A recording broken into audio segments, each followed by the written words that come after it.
Dans cette vidéo, nous allons voir comment on peut créer un pop-up ou modal, selon la manière dont vous voulez l'appeler, avec l'HTML, le CSS et le JavaScript. Ce que nous allons faire, c'est que lorsque nous supposons que nous avons un site web qui a une section profil, et nous voulons que lorsque l'utilisateur clique sur ce bouton, qu'il puisse voir les informations qui le concernent. Alors, ce que nous allons faire dans cette vidéo, c'est quoi? Lorsque l'utilisateur arrive et clique, il aura ce petit modal qui va apparaître avec toutes les informations qui le concernent et une petite description. Et pour quitter le modal, tout ce que nous aurons à faire, vu que nous n'avons pas ajouté un bouton, on aura juste à cliquer n'importe où sur l'écran pour que cela puisse pour que le petit modal, bien le petit pop-up puisse disparaître. Mais si vous voulez ajouter un bouton, ça ne dérange pas, on peut juste ajouter un bouton ici ou bien là pour que lorsqu'on clique sur le bouton et que le petit modal puisse disparaître. Et donc, on va le faire. Lien vers le code source dans la description. Je vous mets un lien qui va directement vous rediriger vers mon compte GitHub vous permettant de télécharger le code source. Tout ce que vous aurez à faire, c'est de cliquer sur code et puis download zip. Vous pouvez le dézipper et ensuite vous pouvez voir le code source par vous-même s'il y a un ou deux trucs que vous n'avez pas compris dans la vidéo. Sans perdre plus de temps, on y va. Pour plus de vidéos comme celle-ci, n'hésitez pas à vous abonner et à activer la cloche des notifications. Pour ce faire, nous aurons besoin de ceci pour que le projet puisse être bien, pour que nous puissions avoir le design que nous venons juste de voir. Nous aurons besoin juste de deux images, un fichier HTML, un fichier JavaScript et un fichier pour le style CSS, bien évidemment. Et donc, on commence. On va générer une page HTML. On va inclure le style CSS. Et on va ajouter notre JavaScript. Donc nous aurons besoin d'un header qui contiendra lui-même une partie pour un logo. Donc on donne une classe logo container. On va y ajouter une image, mais pour l'instant on laisse ça vide. On peut donner un alt, pourquoi pas. On va ajouter une nav, laquelle contiendra une liste non ordonnée, ce qui va donner notre menu. On va avoir besoin de quelques liens, même si nous n'allons pas les ajouter. Nous n'allons pas ajouter des liens vers d'autres pages vu qu'on n'en a pas besoin dans cette vidéo, tout simplement. Ok, on va dire que nous avons accueil, nous avons à propos, nous avons contact et nous avons service, par exemple. Et ensuite, on va ajouter notre profil juste ici. On va ajouter un alt. C'est pas obligatoire, mais ça peut être utile au cas où l'image ne veut pas apparaître. Et on va lui donner une classe de profil. Ok. Nous avons le header, nous avons la div qui contiendra le logo, nous avons la nav. Ensuite, nous aurons besoin de la partie main de notre page HTML. Ici, nous aurons besoin de ceci, ce message qui dit modal. Nous aurons également besoin d'une section. La section, je préfère mettre la section juste en bas, donc je fais div. Cette div, je lui donne une classe. Désolé, cette classe sera pop-up container. Et ensuite, nous aurons notre section. Nous donnons une classe de pop. Ouais, on donne juste une classe de pop-up. Ensuite, celle-ci contiendra une image.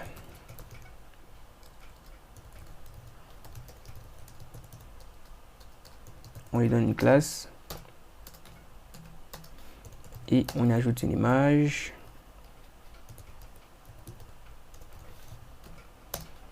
Ensuite, nous aurons besoin de cette partie qui contiendra la description. On donne aussi une classe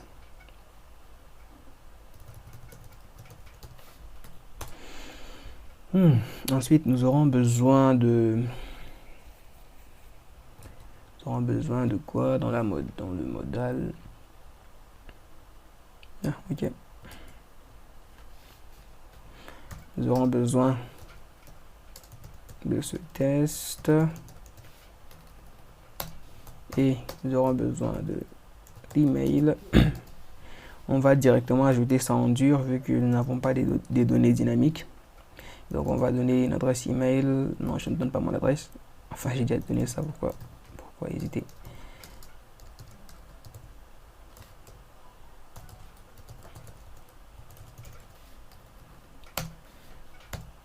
Le numéro de téléphone. Je ne donnerai pas mon numéro.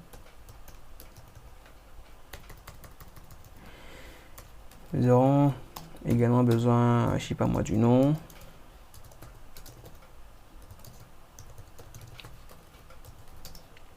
Et d'une description. Ou disons message, pourquoi pas.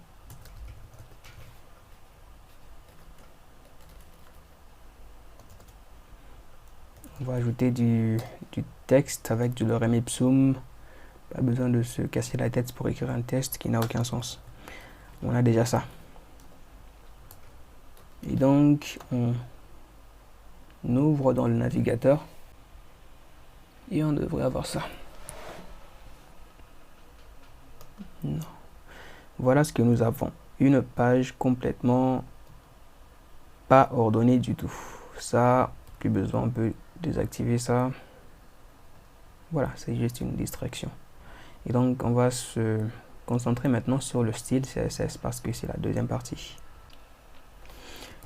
Nous allons à présent travailler sur le header.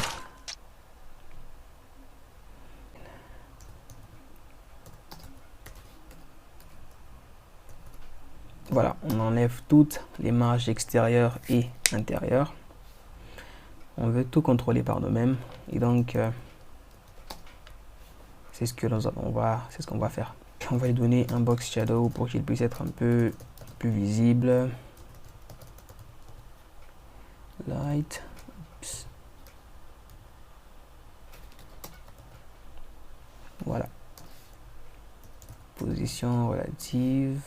Display. Flex. Justify. No space between. Align items. Center. Voilà. Ensuite, on va s'occuper de la barre de navigation. Et donc,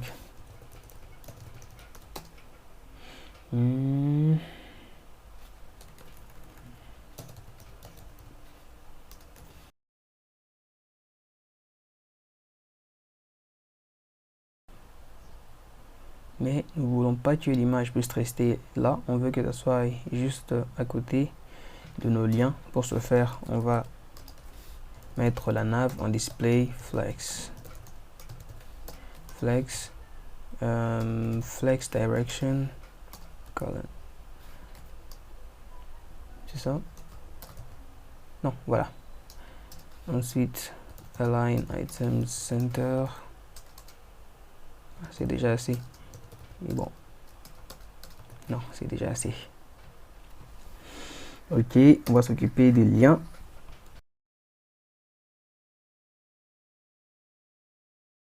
Et on va s'occuper de l'image. Ou du profil si vous voulez. Voilà, on lui a donné une classe. On va directement le sélectionner et on va lui donner une hauteur de 50 pixels et une largeur de 50 pixels. Qu'est-ce que j'ai encore fait? Bon, on peut déjà ajouter l'image pour qu'elle soit visible. Image. Voilà. Et on va réduire la bordure.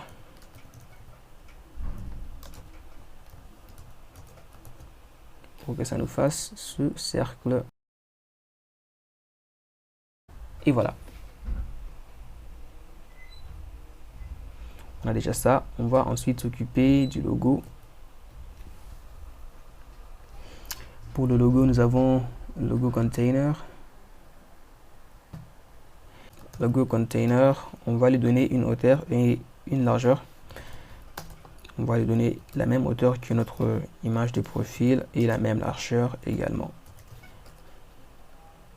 Et border radius, on va réduire de 10 pixels seulement. Et maintenant, on peut faire afficher l'image. Oups. Ah ouais, j'ai bien sûr. Ça, c'était le logo container. Ça, donc, c'est le container du logo. On doit maintenant s'occuper de l'image. Logo container img. On va lui donner une hauteur 100% et une largeur de 100%.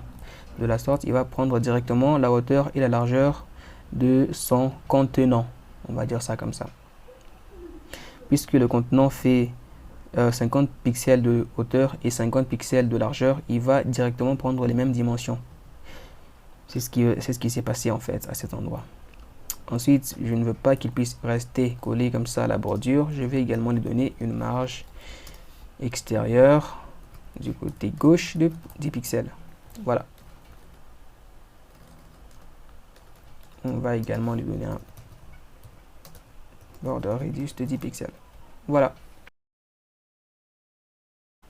Voilà, c'est beaucoup mieux. Ok, la deuxième partie maintenant, c'est cette partie ici, la partie du modal. C'est là maintenant qu'on va commencer à travailler sur le petit pop-up. Et je veux aussi que ce test puisse être centré en grand. Et donc, on va directement passer à la partie principale ou le main. Donc, on le sélectionne.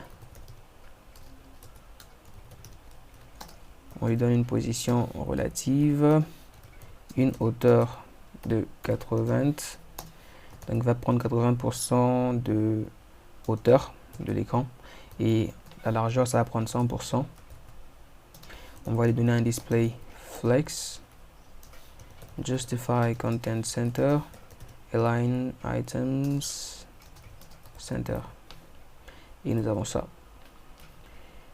On peut faire aussi un flex direction column, mais ça ne sera pas utile dans très peu de temps. Vous allez voir pourquoi. Hein, ma souris est disparue. Ah ouais, elle est là. Ok, on va sélectionner ce modal. On va lui donner une classe. Je vais l'appeler main heading. Les classes sont très utiles pour sélectionner les éléments.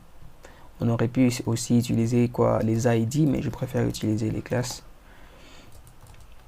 Ok, on va les donner d'abord, on va changer sa hauteur, on va donner 4. Non, on va donner 8. Super. Ensuite, on va donner de l'espace entre les lettres. 10 pixels, c'est pas assez, disons 20 ou 30. Voilà. Et on va changer la couleur à un gris très léger. Comme ça. Ensuite, on va s'occuper du modal. Ou bien le pop-up si vous voulez. On va le sélectionner. On va lui donner une position absolute. Top 0. Left 0. Hauteur 100%. Largeur 100%. Et on va donner une couleur de fond pour que cela soit visible.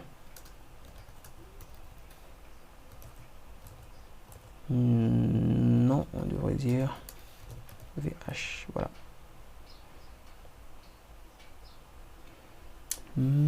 Attention.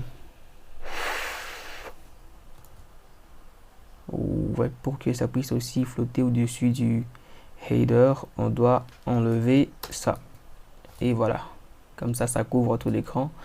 Mais on va arranger ça. La couleur est trop foncée. Voilà pourquoi vous n'avez rien remarqué. Et voilà. Comme ça, ça recouvre tout l'écran. Tout l'écran est recouvert par cette partie qui contiendra notre petit modal ou bien notre espace qui contiendra la description de l'utilisateur. Et donc on va s'occuper maintenant de styler tout ça, parce que jusque là ça ne ressemble à rien du tout. Display, flex, justify content, justify content center, align items center. C'est bien centré. Ensuite,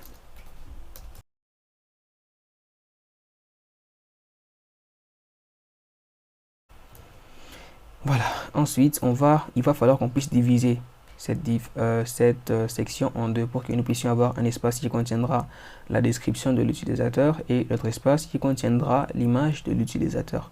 Pour ce faire, on va utiliser le grid système du CSS. Display grid. Et on va diviser ça en deux. Donc grid template columns, on va dire répète 2 fois une fraction. Et voilà. Ça a divisé ça en deux. Cette partie contiendra l'image, celle-ci contiendra la description. Ensuite, on va s'occuper de l'image premièrement. L'image se trouve dans Image Container. On va prendre cette partie et on va s'en occuper en CSS. On va lui donner la même hauteur que son contenant. Non, c'est pixels. Et la largeur, on va lui donner 400 pixels. Donc j'ai divisé celle-ci. Donc la largeur du contenant, je l'ai divisé par 2, ça fait 400.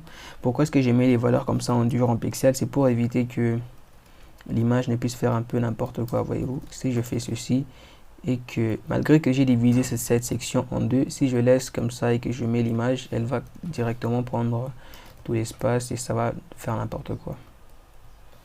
Alors pour éviter ce désagrément, attendez, pour éviter ce désagrément, on va, j'en étais où déjà? Ok, image container, on va lui donner une hauteur en dur, c'est 380 pixels et une largeur en dur 400 pixels. On va lui donner une position relative et à partir de là on peut faire image container. On va sélectionner l'image et on va dire prends la même hauteur que ton contenant, donc prends 100% de la hauteur et de la largeur de ta mère. Et voilà, l'image est directement contenue dans notre petite section. On va donner un petit espace entre ces deux ici, entre l'image et le profil. Pour ce faire, on va ajouter un gap entre les deux de 10 pixels. Comme ça, ils ne sont pas très attachés l'un contre l'autre. On va réduire la bordure de l'image.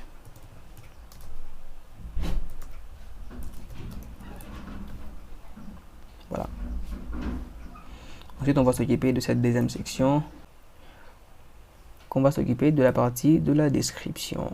Où est le profil? C'est celui-ci. On va lui donner une classe pour pouvoir le sélectionner. On va dire description heading.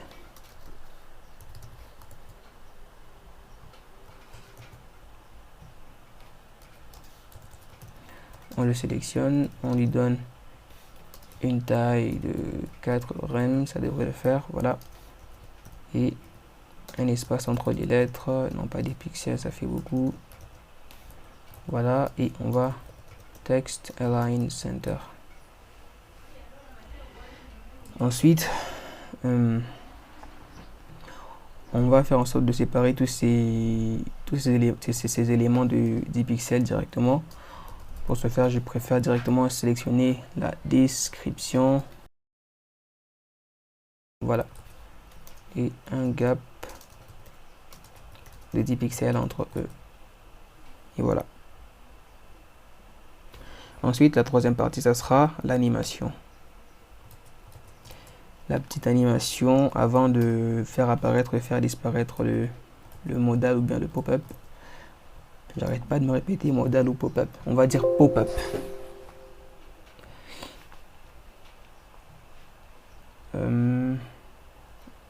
Voilà, on ajoute une animation. On va créer une animation ici, keyframes. Non, pas media query. Keyframes, animation. Ah, ça, c'est le nom de notre animation. Et lorsque c'est à 0%, nous voulons que l'opacité puisse être de 0.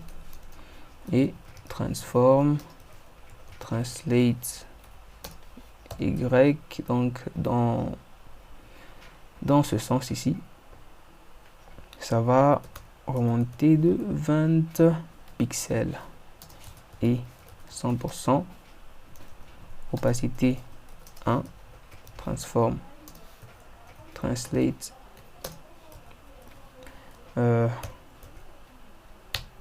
va remettre ça à 0.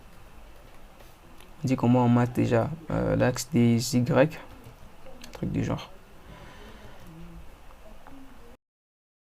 Le nom, ça va être animation A.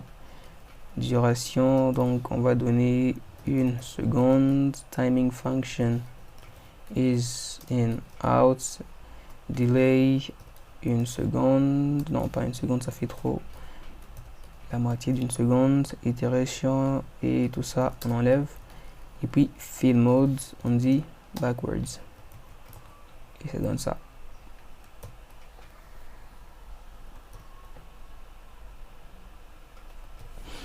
Ensuite, nous voulons que cet effet puisse s'exécuter seulement lorsque nous cliquons sur le profil et que tout ceci réapparaît. Et donc, pour ce faire, on va d'abord faire disparaître tout ceci. On va faire disparaître toute la section, on va dire display none. Ensuite, pop-up container active display flex.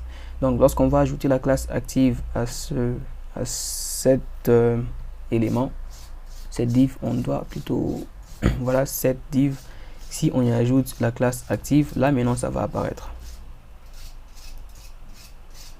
Et donc là on l'a fait disparaître et il devrait réapparaître si et seulement si on ajoute la classe active à cette div. Voilà, quand on enlève ça disparaît et quand on remet active ça réapparaît. Maintenant ce mouvement doit être fait dynamiquement grâce au JavaScript. On va donc enlever cette classe active ici et on va faire en sorte que elle puisse être que ça puisse être ajouté automatiquement dans le JavaScript ou dynamiquement. Et donc pour ce faire on aura besoin d'abord de sélectionner les éléments qui nous concernent. Dans notre cas nous avons besoin de l'image de profil, on le sélectionne et en JavaScript on le sauvegarde dans une variable. Donc la première des choses à faire c'est de sélectionner bien sûr le profil. Profil sera égal à document query selector et on sélectionne. Ensuite on aura besoin de sélectionner le pop-up container, donc on va aller le prendre.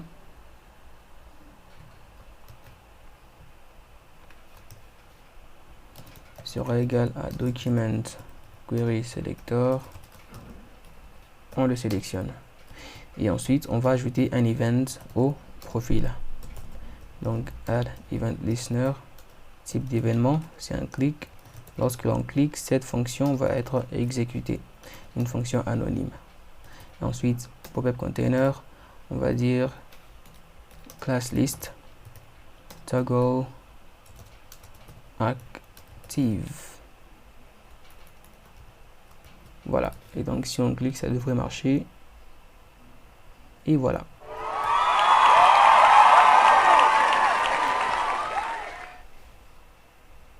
Maintenant il va falloir faire disparaître ce modèle lorsqu'on clique n'importe où sur l'écran. Pour ce faire on va prendre le même modèle, plutôt toute la classe pop-up container et on va dire add event listener click. Lorsqu'on clique on va faire tourner une fonction anonyme et on va faire exactement la même chose. Donc si il trouve que la classe est active, il va la désactiver et si elle n'est pas active, il va l'ajouter. C'est tout ce que cela veut dire, cette fonction toggle. Et donc on clique, ça apparaît, ça disparaît, ça apparaît et ça disparaît. C'est tout ce qu'il y avait à faire en fait. Je crois qu'on a terminé, ça n'a pas été très long, ça n'a pas été compliqué.